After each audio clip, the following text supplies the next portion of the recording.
In the charged atmosphere at this time around the role of Muslims in America comes what is billed as the first major exhibition in the United States on the Quran. Jeffrey Brown reports.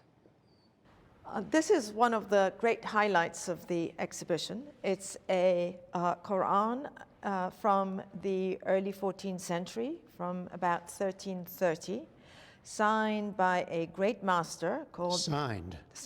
Yeah. A holy book as a work of art. The Quran, sacred to some 1.6 billion Muslims around the world. A new exhibition at the Smithsonian Institution's Sackler Gallery in Washington, D.C. presents 68 of the most important and exquisite Qurans ever produced. Dating from the late 7th to early 17th centuries, they come from many parts of the Islamic world and are part of the collection of the Museum of Turkish and Islamic Arts in Istanbul. That's where Sackler chief curator Masime Farhad first saw them.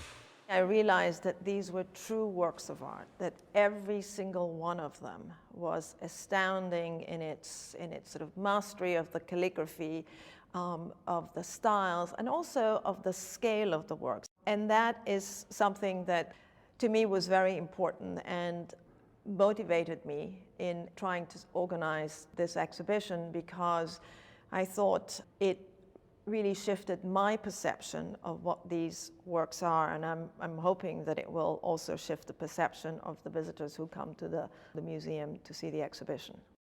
For Muslims, the Quran is a divine text, a series of revelations transmitted from the angel Gabriel to the prophet Muhammad between 610 and 632. It includes references to earlier figures, including Abraham, Moses, and Jesus. The term itself means recitation. The Quran stems from an oral tradition, but the text was written down and codified in a fixed form not long after the death of Muhammad. Maria Dekake teaches Islamic religious thought and history at George Mason University. One of the things that's rather striking about the Quran when people read it for the first time is that it often takes a form of direct address. So it will say sometimes, "Oh, you who believe." Sometimes it'll address all human beings, "Oh, humankind." It is a series of moral exhortations, exhortations to virtue. It includes many stories of prophets before the time of Muhammad. It's an attempt to grab the listener or grab the reader, to wake them up, to make them think about their life, about the world around them. It's a lot of passages with rhetorical sentences, right? Did you not consider this? Didn't you think about this? How did you get here? This is looking good as well. The exhibition includes furniture, stands to hold manuscripts, and chests to store them. Many of these Qurans were originally commissioned and donated or collected by rulers. Early manuscripts on parchment feature plain ink and simple designs. Later artists and calligraphers developed ever more elaborate and ornate script, illumination, and geometric patterns, in light of Islam's prescription against figurative images, to make each manuscript a singular work.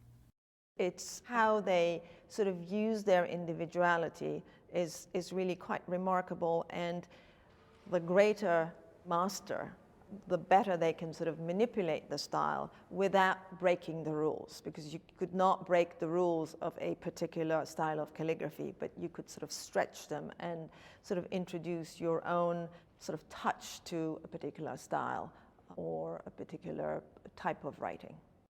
Some of these masters are well known to scholars, like the maker of this Quran, Abdullah Sarafi, who spent most of his life in Tabriz in northwestern Iran. What is remarkable about Abdullah Sarafi is the fact that he was able to write in more than one style of calligraphy, because usually most calligraphers specialized in one style and one particular size alone. It was clearly a Quran that was meant for display. It is so lavish in its use of both illumination, in terms of that sort of very rich black ink, the fact that every gold line is outlined in black. I mean, this is a visual feast and is supposed to be viewed and looked at. So it was meant as a display copy. How long would it take to do something like this? Many years. Years for each one? For each one. Even amid a highly contentious and politicized atmosphere today concerning Muslims in America, the curators say this exhibition was long in the works and the timing is coincidental.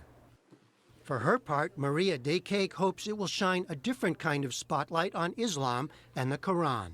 You will hear sometimes Islamophobic comments about Islam, and they'll say, well, you know, why would I want to know anything about this text? I see what kinds of things it produces, right? It produces people who behave in these violent ways or something like that. But when you come here, you see the larger reality of what it's produced, right? It produced beauty. It produced scientific inquiry. It inspired literary endeavors. But in a time of Islamophobia, I think what's so valuable about this collection is to see the kind of artistic elements, the beauty that the Quran really brought.